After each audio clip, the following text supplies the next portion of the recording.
அண்ணா சிக்கோட்டண்ணா எப்படிண்ணா இருக்க? நல்லா இருக்கேண்ணா. சத்தி நல்லா இருக்கேன்டா. நீ நல்லா இருக்கண்ணா. என்ன கடை பக்கம்? அண்ணா மெக்கானிக் வேலை கற்றுக் கொடுங்கண்ணா. மெக்கானிக் வேலையா? ஆமாண்ணா. ஏய், ஒரு வாரம் பார்த்தா லாரி ஓட்ட போறேன்னு சொல்லிட்டு லாரி ஓட்ட போறேன். அதுக்கு அடுத்த வாரம் பார்த்தா நான் பெயிண்டிங் வேலைக்கு போறேன்னு சொல்லிட்டு பெயிண்ட் வேலைக்கு போறேன். அதுக்கு அடுத்த வாரம் பார்த்தா எலக்ட்ரிஷியன் வேலைக்கு போறேன்னு போறேன். ஒரு வேலைக்கு நிரந்தரமா நீ போகவே மாட்டியாடா? அண்ணா அதே ஆனா நீங்க கேக்குறீங்க, லாரி ஓட்ட போனா கிளீனா நிக்க வச்சிடறானுங்க. சரி பெயிண்ட் தான் அடிக்க போலான்னு பார்த்தா பெயிண்ட் உட்கார வச்சு கலக்க வச்சிடறானுங்க. சரி எலக்ட்ரிஷியன் வேலைக்கு தான் போலான்னு பார்த்தா சும்மா லேபரா நிக்க வச்சிடறானுங்க. அப்புறம் எப்படின்னா நான் வேலை கத்துக்கிறது? அதானா மெக்கானிக் வேலைக்கே வேலைக்கு வந்துட்டேன். எனக்கு சீக்கிரமா மெக்கானிக் வேலை கத்துக் கொடுங்கண்ணே, நான் கத்துக்கிறேன்.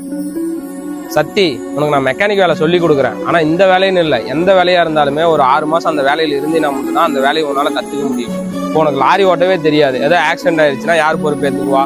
உனக்கு பெயிண்ட் அடிக்கிற வேலையும் தெரியாது, மேல இருந்து கீழே கீது விழுந்துட்டீங்கன்னா அதுக்கு யார் பொறுப்பேற்றுக்குவா? உனக்கு எலக்ட்ரிஷியன் வேலையும் தெரியாது, அங்க ஏதோ கரண்ட் சாக்கீது அடிச்சுச்சுன்னா உன் குடும்பத்துக்கு யார் பதில் சொல்லுவா? எந்த வேலையா இருந்தாலுமே பொறுமையா இருந்தீங்கன்னா மட்டும்தான் கத்துக்க முடியும். இல்லைன்னு வச்சுக்காவே உயிருக்கே ஆபத்தாயிரும். அண்ணா நீங்க சொன்னதானே கரெக்டு. நான் பொறுமையை இழந்தனால தான் என்னால எந்த வேலையும் கத்துக்க முடியலண்ணே. இனிமேலாசி பொறுமையா இருந்து நான் வேலையை கத்துக்கிறேண்ணே.